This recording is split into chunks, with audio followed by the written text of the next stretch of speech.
ಬಾಯ್ ನ್ಯೂಸ್ಗೆ ಸ್ವಾಗತ.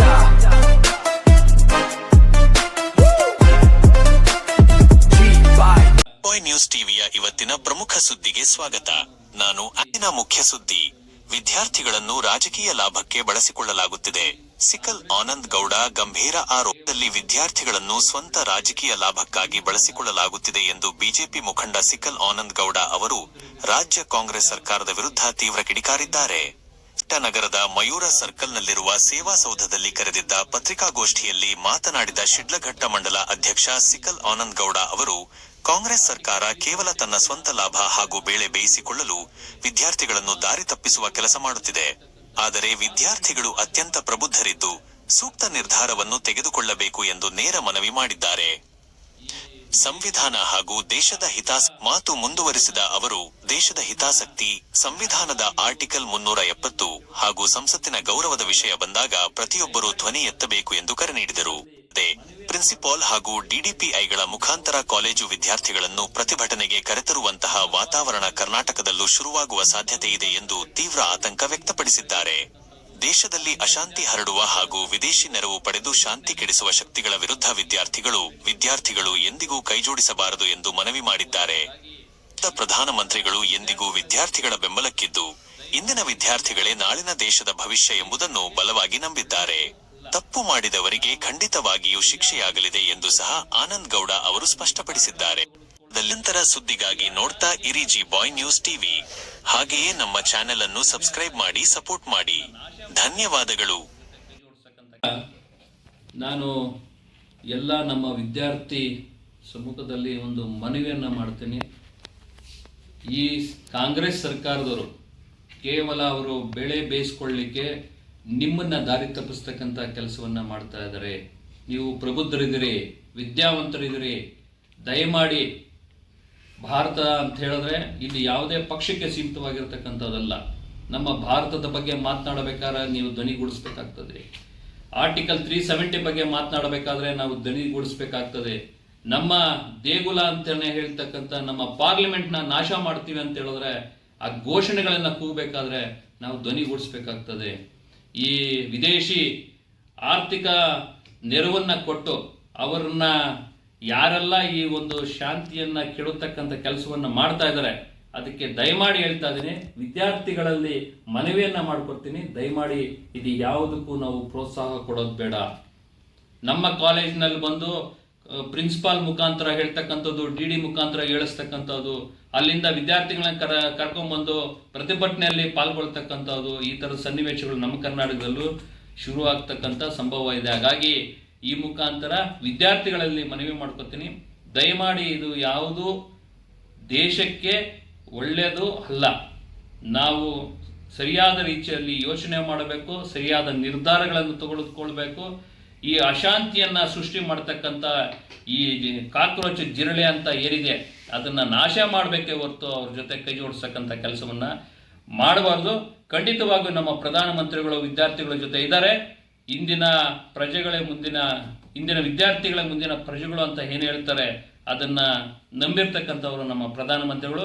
ಖಂಡಿತವಾಗಿಯೂ ಯಾರು ತಪ್ಪು ಮಾಡಿದಾರೋ ಅವರಿಗೆ ಶಿಕ್ಷೆ ಆಗ್ತಕ್ಕಂಥ ಕೆಲಸವನ್ನ ಮಾಡೇ ಮಾಡ್ತಾರೆ. ಕಾಂಗ್ರೆಸ್ ಅವಧಿಯಲ್ಲೂ ಸಹ ಈ ಥರದ ಪ್ರಶ್ನೆ ಪತ್ರಿಕೆ ಸೋರಿಕೆಗಳಾಗಿದ್ದಾವೆ, ಪ್ರತಿಭಟನೆಗಳಾಗಿದ್ದಾವೆ. ಅದನ್ನೆಲ್ಲ ಯಾರನ್ನು ಹೊಣೆಗಾರನಾಗಿ ಮಾಡಿದ್ರಿ? ನೀವು ಅಧಿಕಾರಿಗಳನ್ನು ಹೊಣೆಗಾರಿಕೆಯಾಗಿ ಮಾಡಿದ್ರಿ. ಈಗ ನೀವು ಯಾಕೆ ನೇರವಾಗಿ ಸರ್ಕಾರವನ್ನು ಹೊಣೆಗಾರಿಕೆ ಮಾಡ್ತಾ ಇದ್ರಿ? ಅರೆ, ನಮ್ಮ ಕರ್ನಾಟಕದಲ್ಲೇ ತಗೊಳ್ಳೋಣ. ಮೂಢ ಹಗರಣ ಆಯಿತು.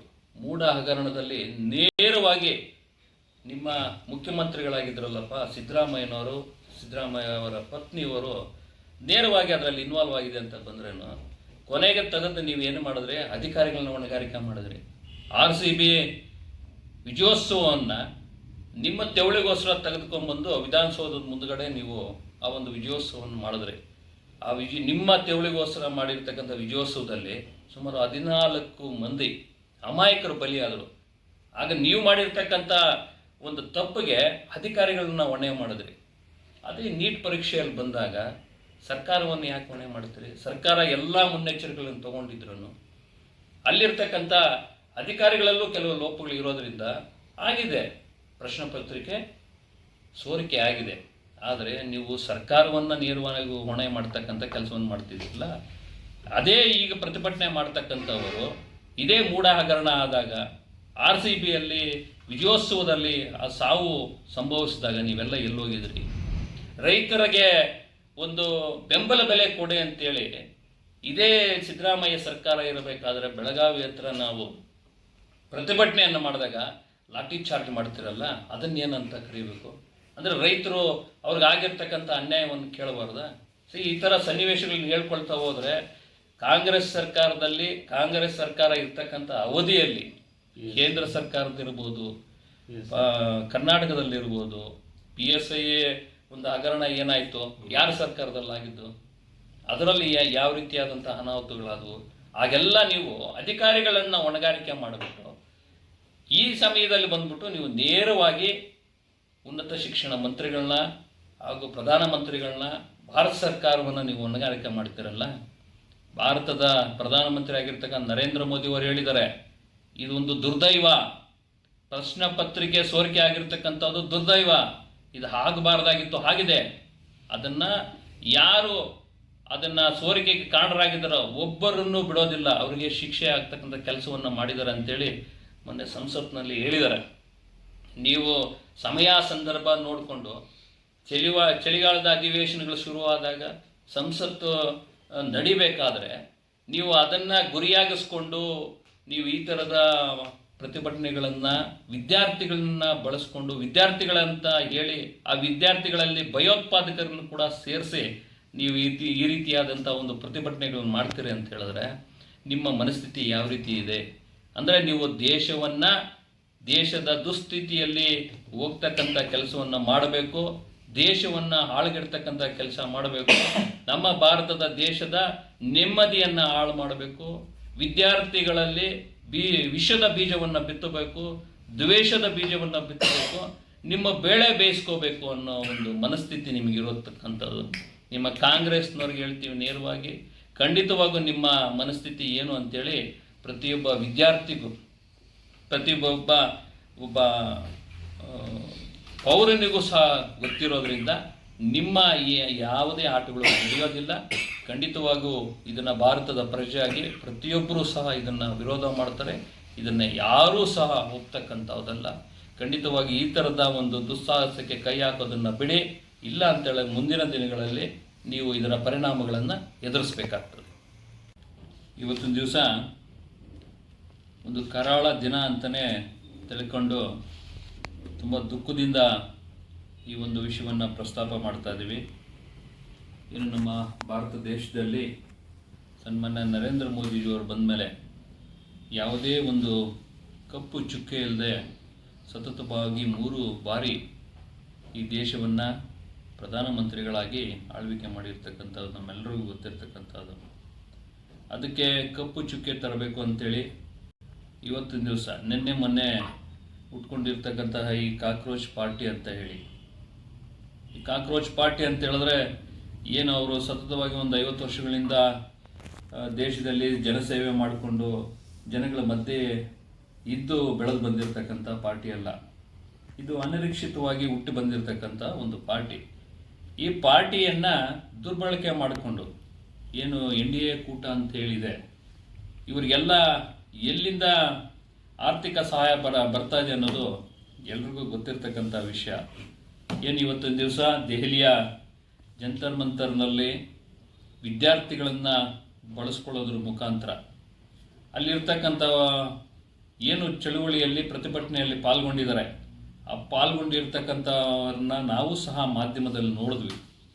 ಏನು ರಕ್ಷಣೆಗೆ ಅಂತೇಳಿ ನಿಂತಿರ್ತಕ್ಕಂಥ ಪೊಲೀಸರ ಮೇಲೆ ದೌರ್ಜನ್ಯ ಮಾಡ್ತಕ್ಕಂಥದ್ದು, ಹಾಗೂ ಅಲ್ಲಿ ನೀಟ್ ಪರೀಕ್ಷೆಯಲ್ಲಿ ಒಂದು ಪ್ರಶ್ನೆ ಪತ್ರಿಕೆ ಸೋರಿಕೆ, ಅದನ್ನು ವಿಷಯವನ್ನು ಮುಂದೆ ಇಟ್ಕೊಂಡು ಇವರು ಮಾಡಿರ್ತಕ್ಕಂಥ ಅನಾಹುತಗಳು ಒಂದಲ್ಲ ಎರಡಲ್ಲ. ನಮಗೆ ಖಂಡಿತವಾಗೂ ನಾವು ಸಪೋರ್ಟ್ ಇದೆ. ನೀಟ್ ಎಕ್ಸಾಮ್ ಪೇಪರ್ ಲೀಕ್ ಆಗಿರೋದ್ರ ಬಗ್ಗೆ ನಮ್ಮ ವಿರೋಧನೂ ಇದೆ. ನಾವು ಭಾರತೀಯ ಪ್ರಜೆಯಾಗಿ ಖಂಡಿತವಾಗೂ ನಾವು ವಿರೋಧ ಮಾಡ್ತೀವಿ. ಕೇವಲ ನೀಟ್ ಎಕ್ಸಾಮ್ ಪ್ರಶ್ನೆ ಪತ್ರಿಕೆ ಲೀಕ್ ಆಗಿದೆ ಅದಕ್ಕೆ ಮಾತ್ರ ಸೀಮಿತವಾಗಿ ಪ್ರತಿಭಟನೆ ಮಾಡಿದ್ದಿದ್ರೆ ನಾವೆಲ್ಲರೂ ಸಹ ಹೋಗಿ ಆ ಪ್ರತಿಭಟನೆಯಲ್ಲಿ ಪಾಲ್ಗೊಳ್ತಾ ಇದ್ವಿ. ಆದರೆ ಭಯೋತ್ಪಾದಕ ರೀತಿಯಲ್ಲಿ ಪೊಲೀಸರ ಮೇಲೆ ದೌರ್ಜನ್ಯ ಮಾಡೋದು, ಸಾರ್ವಜನಿಕರ ಆಸ್ತಿಯನ್ನು ಹಾಳು ಮಾಡ್ತಕ್ಕಂಥದ್ದು, ಅಲ್ಲಿ ಕೊಡ್ತಕ್ಕಂಥ ಹೇಳಿಕೆಗಳನ್ನು ನೋಡಿದ್ರೆ ಪಾರ್ಲಿಮೆಂಟನ್ನು ನಾಶ ಮಾಡ್ತೀವಿ, ಬಾಂಗ್ಲಾದೇಶದಲ್ಲಿ ಶ್ರೀಲಂಕಾದಲ್ಲಿ ಯಾವ ರೀತಿ ದಂಧೆ ಇದ್ದು ಅಲ್ಲಿನ ದೇಶವನ್ನು ಹಾಳು ಮಾಡಿದ್ರಲ್ಲ ಆ ರೀತಿಯಾಗಿ ನಮ್ಮ ಭಾರತವನ್ನು ಹಾಳು ಮಾಡ್ತೀವಿ, ಭಾರತ ಮಾತೆ ಅಂತ ಹೇಳ್ತಿರಲ್ಲ, ಭಾರತ ಮಾತೆ ನಿಮ್ಮ ತಾಯಿ ಆದರೆ ತಂದೆ ಯಾರು ಅನ್ನೋದನ್ನ ಒಂದು ಕ್ವಶನ್ ಮಾಡ್ತಕ್ಕಂಥದ್ದು. ಆರ್ಟಿಕಲ್ 370 ರದ್ದು ಮಾಡಿ ಕಾಶ್ಮೀರವನ್ನು ಇವತ್ತಿನ ದಿವಸ ಪ್ರವಾಸೋದ್ಯಮದ ಒಂದು ದೇಗುಲ ಅಂತಲೇ ಮಾಡಿದ್ದಾರೆ ನಮ್ಮ ಪ್ರಧಾನಮಂತ್ರಿಗಳು. ಅಂಥ ಆರ್ಟಿಕಲ್ 70 ಬಗ್ಗೆ ನೀವು ಪ್ರಶ್ನೆ ಮಾಡ್ತೀರಿ ಅಂತ ಹೇಳಿದ್ರೆ ನಿಮ್ಮ ಉದ್ದೇಶ ಕೇವಲ ನೀಟ್ ಎಕ್ಸಾಮಿಗೆ ಪತ್ರಿಕೆಗೆ ಸೀಮಿತವಾಗಿರ್ತಕ್ಕಂಥದ್ದಲ್ಲ. ಈ ಕಾಂಗ್ರೆಸ್ನವರು ಆಗಿರ್ಬೋದು, ಇಲ್ಲ ಬೇರೆ ಪಕ್ಷದವರು ಯಾರ್ಯಾರು ಅದರಲ್ಲಿ ಇನ್ವಾಲ್ವ್ಮೆಂಟ್ ತಗೊಂಡು ಅಲ್ಲಿ ಪ್ರತಿಭಟನೆಗೆ ನಾವು ಸಪೋರ್ಟ್ ಮಾಡ್ತೀವಿ ಅಂಥೇಳಿ ಇಂಡೈರೆಕ್ಟಾಗಿ ಅಲ್ಲಿನ ವ್ಯವಸ್ಥೆಯನ್ನು ಹಾಳು ಮಾಡ್ತಕ್ಕಂಥ ಒಂದು ಮನಸ್ಥಿತಿಯನ್ನು ಇಟ್ಕೊಂಡು ಏನು ಹೋಗ್ತದೆ, ಅದಕ್ಕೆಲ್ಲ ನಮ್ಮ ವಿರೋಧ ಇದೆ.